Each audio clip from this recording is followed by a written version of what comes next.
Welcome to the Pariksha Academy. Today's topic is Right Against Exploitation, Articles 23-24. Right Against Exploitation, Articles 23 and 24. The right against exploitation is a fundamental right guaranteed under Articles 23 and 24 in Part 3 of the Constitution of India.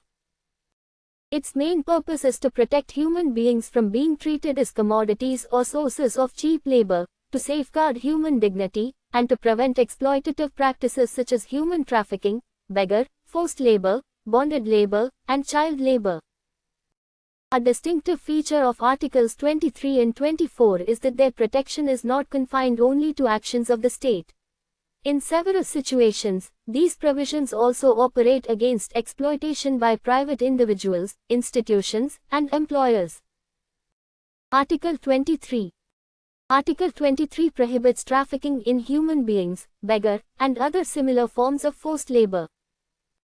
According to Article 23, traffic in human beings, beggar, and other similar forms of forced labor are prohibited, and any contravention of this provision may be made an offence punishable in accordance with law. The protection under Article 23 is available to both citizens and non-citizens. This article can operate against prohibited exploitation committed by the state as well as by private individuals. Human trafficking. Human trafficking generally refers to the exploitation of persons through activities such as recruitment, transportation, transfer, harboring, or receipt of persons, particularly where force, fraud, coercion, or other exploitative means are involved. Human trafficking may be carried out for purposes such as sexual exploitation, forced labor, domestic servitude, bonded labor, and other forms of exploitation. The expression traffic in human beings in Article 23 is intended to prevent practices involving the buying, selling, and exploitative commercial treatment of human beings. The apparent consent of a person does not necessarily make exploitation lawful in every situation, particularly where such consent has been influenced by coercion, fraud, vulnerability, or exploitative circumstances. Beggar. Beggar means compelling a person to work against his or her will without payment. Historically, beggar referred to a system in which powerful persons or authorities compelled weaker persons to provide labor without wages. Article 23 expressly prohibits beggar and thereby makes such a practice constitutionally impermissible. Forced labor. Article 23 is not limited to traditional beggar. It also prohibits other similar forms of forced labor. Forced labor does not necessarily mean labor extracted only through physical force or violence. Economic compulsion, social pressure, legal coercion, or circumstances in which a person has no real and meaningful choice may, in certain situations, raise the issue of forced labor.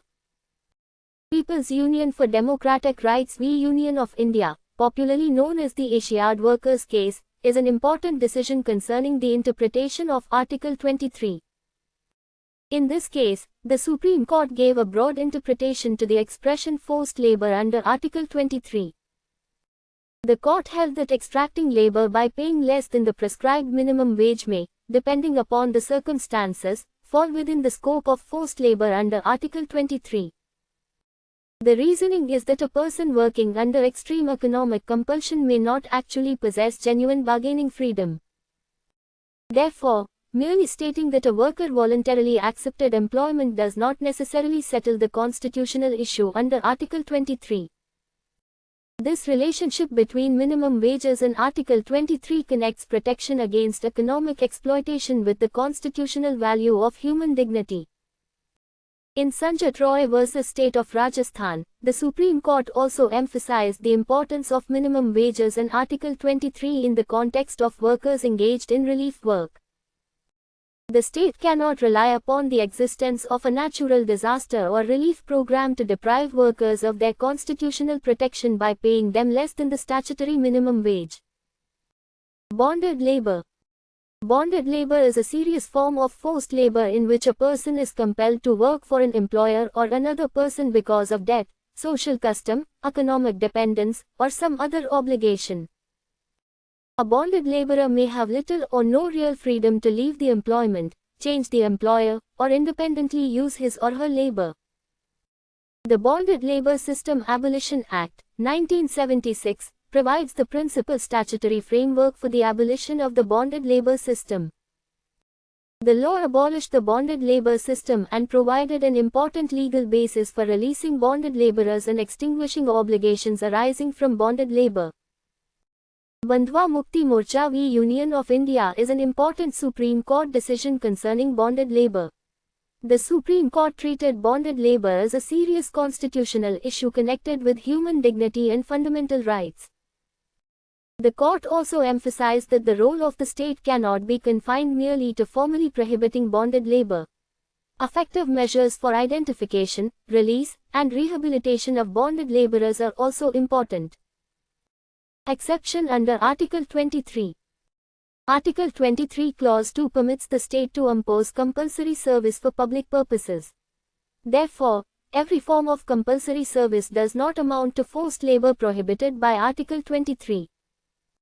The state may, in accordance with law, require compulsory service for a legitimate public purpose. However, while imposing such service, the state cannot discriminate solely on the grounds of religion, race, caste, or class, or any of them. Thus, the Constitution distinguishes between lawful compulsory service imposed for a public purpose and exploitative forced labor. Article 24.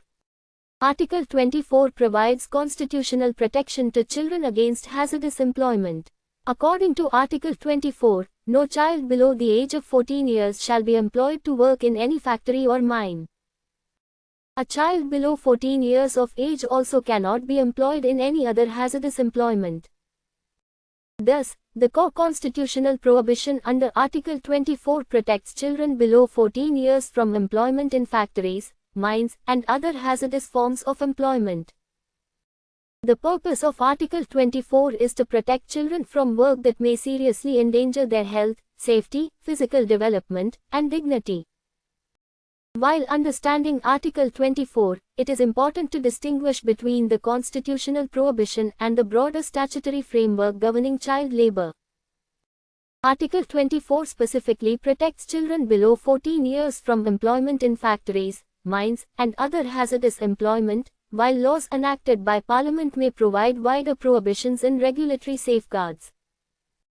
The Child and Adolescent Labor Prohibition and Regulation Act, 1986, forms an important part of the present statutory framework. Following subsequent amendments, the general prohibition on employment of children below 14 years has been considerably widened, although the law provides certain limited exceptions. The law separately recognizes a person between 14 and 18 years of age as an adolescent. Employment of adolescents in hazardous occupations and processes is prohibited as provided under the relevant statutory framework. Therefore, the constitutional protection under Article 24 and the statutory protection under child and adolescent labor legislation are closely connected, but their precise scope is not identical.